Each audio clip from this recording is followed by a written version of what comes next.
pretty jarring juxtaposition. Shipping containers up against the backdrop of Puget Sound, where man-made cranes meet nature. Going back nearly 50 or 60 years, this all was a shipbuilding way. As Alan Sprott, a VP at Vigor, explains, this area that you see now, these newly planted trees, the large dead logs, and this mudflat, it's all taken root in just the past 6 months. And we came at low tide to see the area that salmon are now using.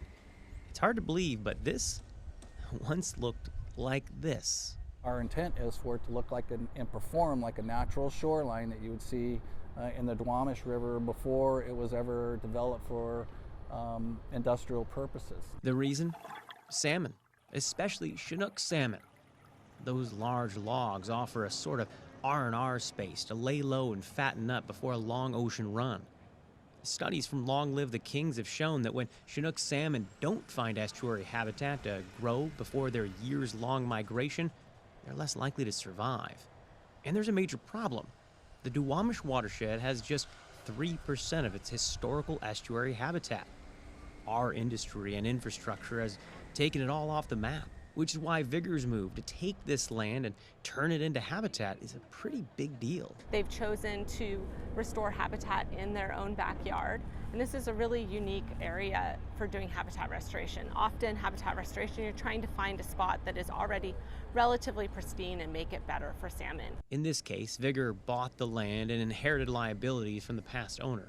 Rather than write a check, they decided to fix the land, and early results are looking good. A few months in, and they've already spotted salmon utilizing this space. It's been a pretty amazing project to watch. Vigor still works on the land, but carved out what was essentially empty space.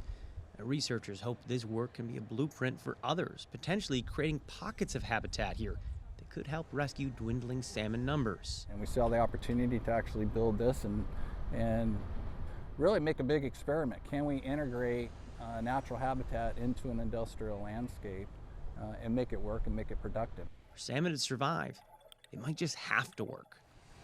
In Seattle, Matthew Smith, FOX13 News.